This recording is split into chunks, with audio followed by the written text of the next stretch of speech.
I figure out the case of the adjective, the function of the adjective? Well, here it depends on the presence or absence of the article and the presence or absence of an associated noun. And so my two questions, is there an article, is there a noun? And every time you see an adjective, you should automatically go right to those questions. That should be the thing that pops into your mind. Noun, pronoun, go to the case. Adjective, look for the article, and look for the noun. That's what's going to lead you to the function. And so based on the combination of article and noun, attributive adjective, article, no noun, substantival adjective, and then I've got to go back to number one because it's behaving like a noun. I've got to go back and look at the case to find out how that word's functioning in the sentence. If there's no article, is there a noun? Yes. Well, it's a predicate adjective then. Is there a noun? No. Then it's an adverbial adjective. And these, I'm not going to ask you that on this exam. There are very few of these in the New Testament. Right? We have that there because when we start talking about participles, this becomes very important. All right? But for adjectives, it's not quite so important. So I'm not even going to ask you that on the exam. It's these three that you need to be aware of. And then we have the sticky situation of pronominals. And the main pronominal that we work with is autos. And we look at autos and we assume that it's going to be an adjective.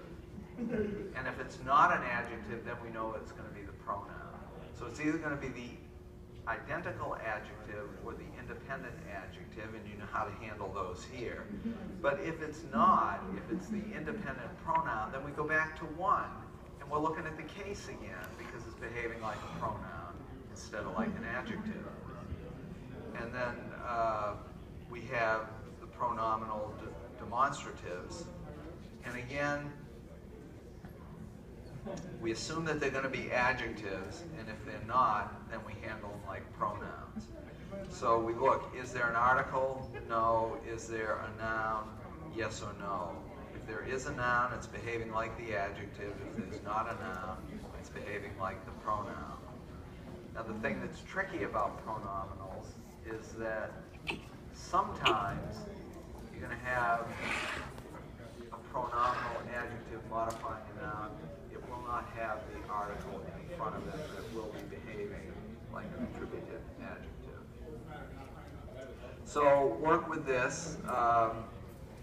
If you have a verb and you have to give me the function of the verb, it's either going to be an independent verb or a dependent verb. Independent verb will have no conjunction, or it may have a postpositive. Well, the verb in the clause. Yeah. And then dependent verb will generally have conjunction at the very beginning. All right? And again, this information will be up on cams for you. It's throughout. I'm not sure. Somewhere he talks about hati and hina as dependent clauses. But the independent clause, a verb will be an independent verb if it's in an independent clause.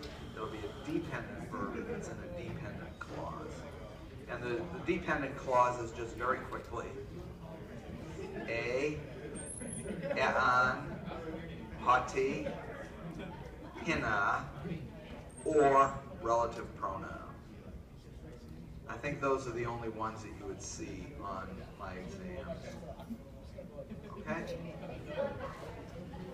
All right, I'll hang here for a minute or two if you have questions. If there's something we didn't cover that you would like to see covered, and you want to get together again on Wednesday to talk, let me know. I'll be glad to be here and be available on Wednesday.